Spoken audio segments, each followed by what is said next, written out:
Selamat berjumpa kembali dalam kuliah ekonomi mikro. Oke, hari ini kita membahas eh, sebuah bab yang judulnya adalah kekuatan pasar, permintaan dan penawaran. Ya, hmm, ini adalah bab yang sangat penting sekali yang memberikan pemahaman dasar bagi keseluruhan mata kuliah ekonomi, baik mikro ataupun makro.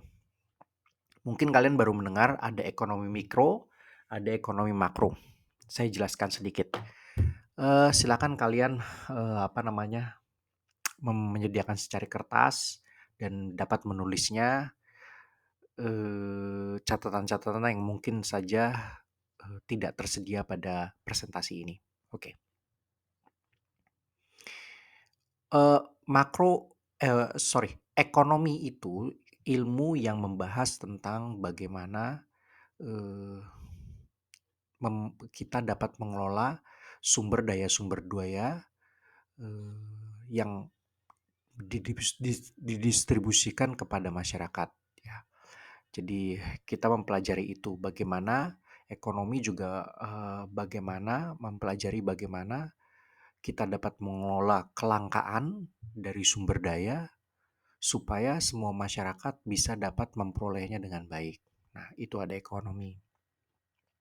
Secara garis besar, ekonomi dibagi dua, secara garis besar ya, dibagi dua. Ekonomi mikro, ekonomi makro. Sebutan mikro mungkin bisa dikategorikan sama dengan mikro, kecil, dan makro, besar ya. Atau mikro spesifik, makro secara luas. Nah, itu juga bisa dikategorikan seperti itu. Ekonomi mikro yaitu ekonomi yang membahas tentang eh, rumah tangga rumah tangga secara berskala kecil. Rumah tangga berskala kecil, mulai dari individu sampai rumah tangga berskala kecil. Nah, pembahasannya misalnya eh, ekonomi eh, permintaan dan penawaran dari seseorang, dari individu. Permintaan penawaran dari dari industri tertentu ya, secara kecil, berskala kecil dia dari industri tertentu. Eh, jadi kalau kita membahas permintaan dan penawaran dari eh, pasar handphone, nah itu berskala kecil, hanya pasar handphone saja. Nah ini dikategorikan sebagai ekonomi mikro. Sedangkan kalau kita membahas tentang bagaimana tingkat pertumbuhan ekonomi Indonesia itu lebih berskala besar. Nah, ini adalah dikategorikan sebagai ekonomi makro. Ekonomi yang membahas perekonomian, yang membahas rumah tangga berskala besar. Ya, pembahasannya juga macam-macam ya, ekonomi makro ini yang kalian akan dapat mungkin di semester 2.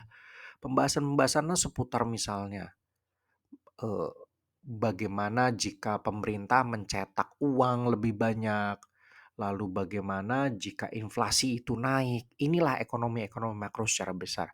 Bagaimana meningkatkan kesejahteraan rakyat. Nah, itu ekonomi makro. Jadi semoga Anda mempunyai gambaran singkat. Saya hanya memberikan gambaran singkat apa sih bedanya ekonomi mikro sama ekonomi makro. Gampangnya mikro lebih ke arah yang kecil, yang spesifik, makro lebih arah yang luas. Nah, di dalam ekonomi secara keseluruhan, kita selalu mendengar namanya satu jargon market atau pasar. Ada jargon atau istilah juga namanya demand atau permintaan. Dan saya ingin Anda mencatat bahasa Inggris dan bahasa Indonesianya. Supply, yaitu penawaran.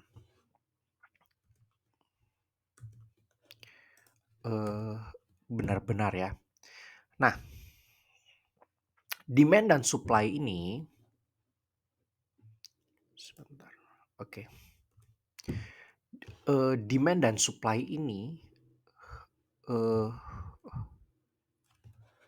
sorry,